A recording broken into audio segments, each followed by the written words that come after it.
Hey everyone in Patreon land, great to chat with you again. Manny here from SFCC with another video for Calling with Cymbals, and today we're going to talk about something for the cymbalsmiths.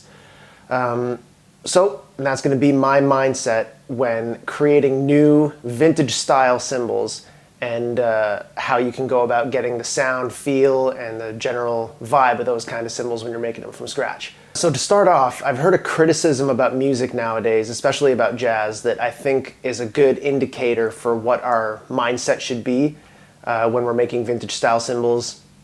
And that's that the music and the musicians seem to be nowadays more practiced and more safe in their approach to the music, and it sometimes seems like it can take away from the experimental nature of the music. People don't seem to make very many mistakes anymore, which usually means, not always, but it usually means that they're not really doing much experimenting or not really taking very many risks.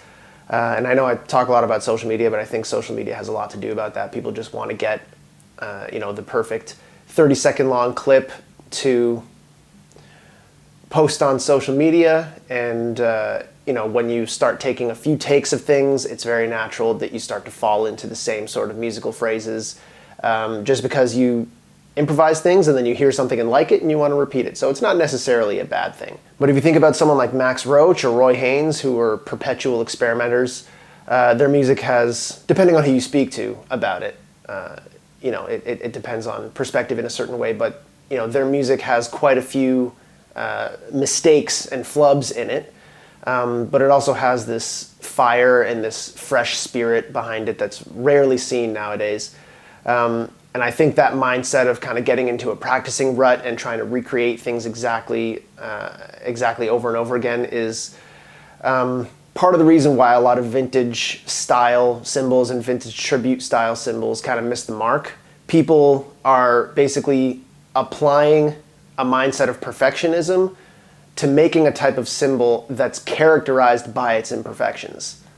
And that's kind of the main thesis here, the main point I'm trying to get across in this video. So if we look back to the old Turkish Zildjian factory, as we oftentimes do when thinking about these style cymbals, there was a simplicity in the way that they made their cymbals. They didn't really go on exact weights, exact sizes. There were no perfect profiles and perfectly smooth surfaces and all that kind of stuff. So when you're recreating vintage sounds, you can't really take that stuff into account. They just kind of cast, rolled, hammered, and lathed, and that was all there was to it. So in my mindset for trying to hit those kinds of sounds when making my own vintage style cymbals, the first step is to just make a cymbal. That's it. Don't think about all the other stuff. Just sit down and make a cymbal. Don't go into it with anything in mind. Free yourself up to just start swinging the hammer and covering up the surface. Maybe you can even give yourself a time limit so that you aren't tempted to fine-tune and keep chasing little details about the cymbal. All blanks behave differently, as we've all seen. And as I've said many times, and as other people have said too, the blanks all seem to kind of have something that they already want to be. So it's our job as a cymbalsmith to bring that out of them as best as we can. So another very important thing for me is a little saying that I tell myself in my head, which is, don't play it, don't weigh it. And this can be a really tough one to stick by sometimes, which I understand. But in order to do that, you got to kind of make the cymbal, whichever cymbal you're making, make it using your knowledge and your instincts and your other senses primarily to build a relationship with all the other aspects of the cymbal before getting to the final step of hearing it. Look at the profile and the topography, the bell integration, the straightness of the edge, pick it up and feel any soft spots or dips with your fingers and test the stiffness by bending it, all that kind of stuff. So you want to exhaust all those options and kind of make a relationship with all of those aspects to what the sound might be before touching it with a stick once the cymbal's finished. And especially don't weigh it before that point. As we all know, weight can be a big factor that psychs people out when they're making a cymbal and maybe you had something in mind.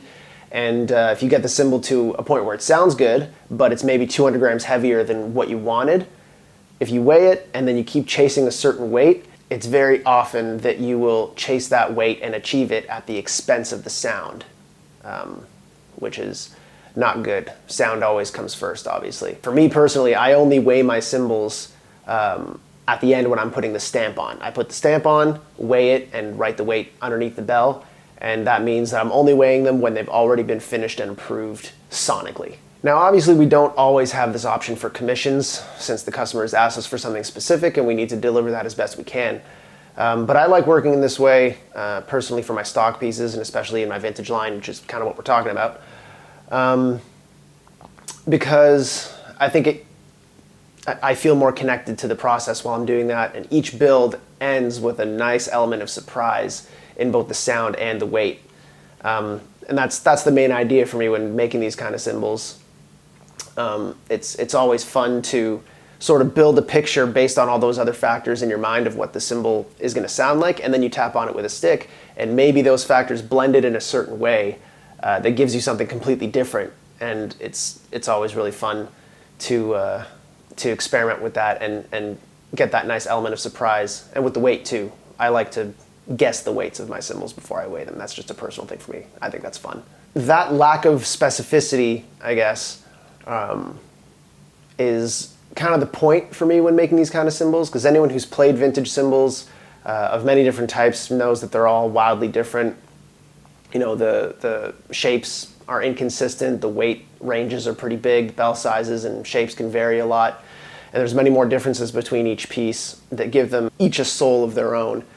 And using these methods, you can give your pieces a soul of their own as well, even though I know that they already all have a soul, because every cymbal maker that I know puts everything they have, they put their whole selves into each piece that they make, which is why we're the greatest group of artisans out there.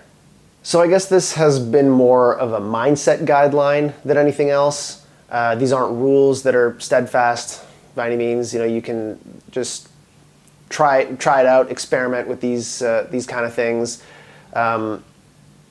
Let yourself let go of certain things. Let your mind be a little bit more free when you're doing these, when you're making these art pieces, and you could surprise yourself at how much you enjoy the process. So let me know how it goes. Try it out. Drop a line in the comments and talk about it. Ask any questions you need to. And as always, thanks for listening. Thanks for watching. And happy shedding.